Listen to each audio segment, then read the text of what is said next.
प्यारे बच्चों, ये कहानी है एक राजा जी के महल की, जिसमें शादी के कई अरसे के बाद उनके घर में एक चांद जैसी बेटी पैदा हुई।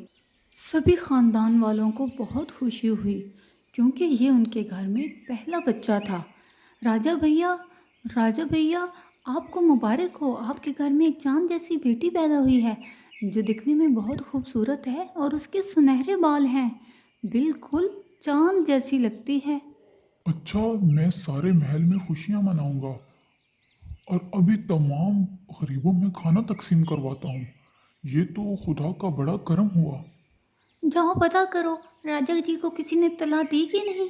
अभी तक वो तशरीफ नहीं लाए। उनकी बच्ची उनका इंतजार कर रही है, उनको बुलाया जाए। बहुत बहुत मुबारक हो तुम्हें। खुदा ने चांद जैसी बेटी अता की हमें। मैं बहुत खुश हूँ। आज खुदा ने हमारी सुन ली। इसकी तरबियत बहुत अच्छी से करना और इसको तमाम अच्छे संस्कार देना, ताकि ये दूसरों के लिए फ़ायदेमंद साबित हो। सभी लोग छोटी रानी का सुन के बहुत खुश हुए। राजा जी ने भी तमाम गरीबों में खाना तकसीम किया। कई दिनों तक महल में जश्न का सा समा रहा। सभी लोग अपनी अपनी बारी का इंतज़ार करें, सबको खाना तकसीम किया जाएगा। बेफ़िक्र हो जाएं आप लोग। तमाम गरीबों में एक बूढ़ी औरत अपनी छोटी सी लड़की को भी साथ लेकर आई।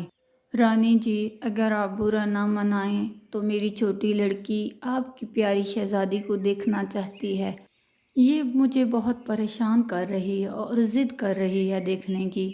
हाँ हाँ, क्यों नहीं, आओ, इस छोटी रानी को देखो, तुम देख सकती हो। शुक्रिया रानी, ये तो बहुत प्यारी है, मुझे बहुत अच्छी लग रही है, बिल्कुल मेरी जैसी लगती है, बहुत ही सुंदर, बहुत खूबसूरत। मेरा नाम कल्लो है, इसका नाम भी कल्लो रख दें। ये लड़की, तुम्हारा दिमाग तो नहीं ख़राब हो गया? ये तुम कैसी बातें कर रही हो? अपनी शक्ल देखो और मेरी चांद जैसी बेटी को अपने जैसा कह रही हो। ले जाओ इसको बुढ़िया यहाँ से। ये सुनकर छोटी कल्लू बहुत उदास हुई और रोने लगी। लेकिन उसी रात जब रानी अपनी बेटी को लेकर सोई, तो सुबह उठ के क्या देखती है कि छोटी रानी की रंगत बिल्कुल स्याह पड़ गई है और उसके सारे खूबसूरत सुनहरी बाल गायब हो चुके हैं। वो तो देखने में से पहचानी नहीं जा रही थी। राजा जी, मेरी बेटी को एक ही रात में क्या हो गया है? ये इतनी खूबसूरत और सुनहरे बालों वाली बेटी एक काली और भद्दी शक्ल वाली टकली में कैसे बदल गई? हमें क्या मालूम कि इसे क्या हुआ है। ये रात भर तुम्हारे साथ थी, तुम जानती होगी। मुझे तो ये किसी जादू का असर लगता है, या फिर शायद तुमने किसी का दिल तोड़ा हो या किसी से कोई बद्दुआ ली हो। रानी जी सोच में पड़ गई। राजा जी, आप ठीक कह रहे हैं। कल एक गरीब बुढ़िया अपनी छोटी लड़की को लेकर अपने साथ आई थी, जो दिखने में बहुत बदसूरत और काली थी। मुझसे कहने लगी कि अपनी छोटी शहजादी का नाम भी कल्लो रानी रख दें, जिस पर मुझे उस बहुत गुस्सा आया और मैंने उसे धुतकार कर वहाँ से निकाल दिया।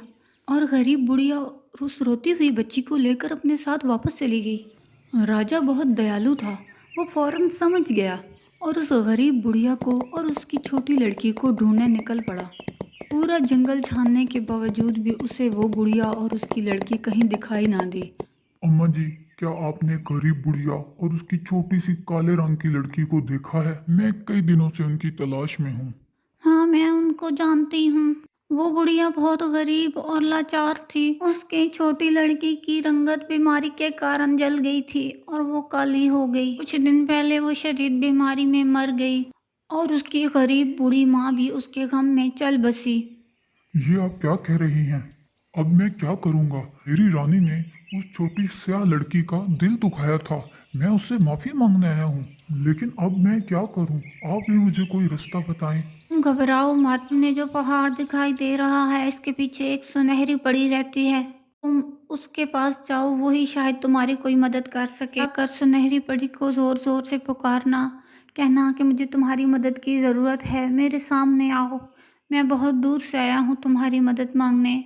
इधर राजा के खानदान वाले सभी बहुत परेशान थे। हर तरफ तरह तरह की बातें फैल रही थीं। राजा जी को गए हुए काफ़ी दिन हो गए हैं, क्या उनके बारे में कुछ पता चला? आखिर कब लौटेंगे वो? मैंने बहुत इंतज़ार कर लिया उनका। काश मैंने उस लड़की का दिल ना दुखाया होता तो आज ये दिन ना देखने पड़ते। आप परेशान ना हो, राजा जी जल्दी लौट आएंगे। आप उनकी खैरियत के लिए दुआ करें, बस सब ठीक हो जाएगा। नहरी परी, मेरे सामने आओ। मुझे आपकी मदद की ज़रूरत है। मैं बहुत दूर से आया हूँ। एक मुश्किल आन पड़ी है। आपकी मदद चाहता हूँ। आप सामने आए ताकि मैं आपको अपना मसला बता सकूं। देखते ही देखते कुछ ही देर में सुनहरी परी राजा जी के सामने हाजिर हो गई। बोलो, यहाँ किस मकसद से आए हो? मैं तुम्हारी क्या मदद कर सकती हूँ? देवी ने एक काली और भद्दी लड़की का मजाक उड़ाया है, जिसके बाद मेरी छोटी सी बेटी भी बिल्कुल उसी की तरह हो गई है। उसने कहा था कि इसका नाम भी कल्लो रख दो, जिस पर मेरी बीवी ने उसे धुतकार दिया। वो छोटी काली लड़की इस दुनिया में नहीं है। इसका तो एक ही उपाय है, तुम अपनी लड़की का नाम कालो रानी ही रख दो। उसकी आत्मा को सुकून मिलेगा और शायद उसकी बद्दुआ का असर तुम्हारी बेटी से खत्म हो जाए। राजा जी ये सुनकर तुरंत अपने महल की तरफ लौटे।